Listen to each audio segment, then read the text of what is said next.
Well, topping our weather headlines is going to be the heat, and it is going to be in the dangerous category at least a couple of days. Now, keep in mind, it's going to be hot every day, but even just healthy adults could be, again, in the dangerous territory with actual temperatures running close to 100 degrees both Thursday and Friday. And for several hours, we'll likely see heat index values as high as 106 degrees. So make sure that you're hydrating every day. This isn't going to be wake up Thursday morning and drink a lot of water. You want to pre-hydrate throughout the week, and of course just listen to your body. If you feel like you're getting hot, just take a couple of minutes, go indoors in an air conditioning room. Otherwise, we are looking at hit or miss thunderstorms at least for the next 2 days, but rain chances are going to be slim to none Wednesday, Thursday, and Friday, and that's right when that heat is going to begin building as well. And unfortunately, that probably does mean that the drought will likely worsen across the area. The next 12 to 24 hours will stay mostly quiet, especially this evening. Temperatures briefly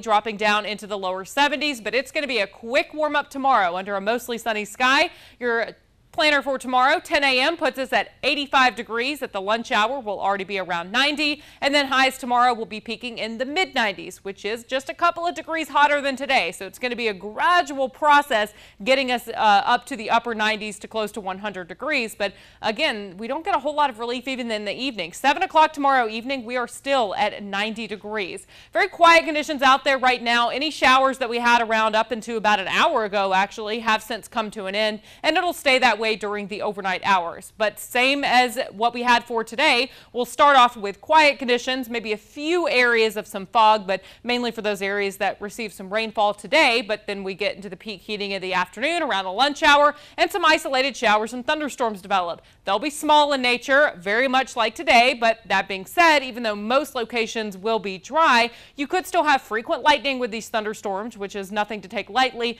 and of course the gusty winds possible with those as well. Those will fade away with the setting sun. Tuesday afternoon, a little bit different than what we'll have around for tomorrow. Showers and thunderstorms, they'll be a little bit more numerous, but even then it's only going to be around 30%. But that's going to be our best bet, at least for the upcoming week. And that's because the cold front is at least going to be nearby the area. But then once that kind of washes out, again, it is all about the heat. You can see Thursday and Friday, actual temperatures around 100 degrees, heat index values upwards of 105. But I don't want to downplay any other day, but that's just where we get into that dangerous heat criteria.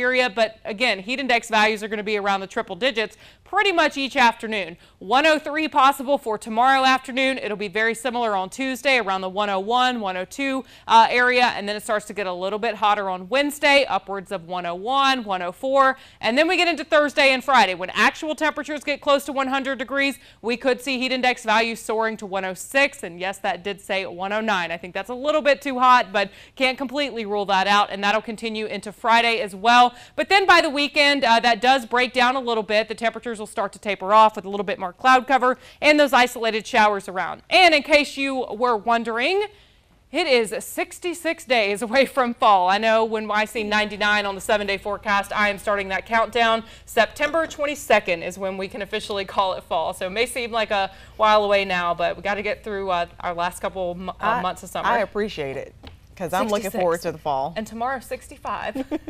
All right, thanks so much, Lauren.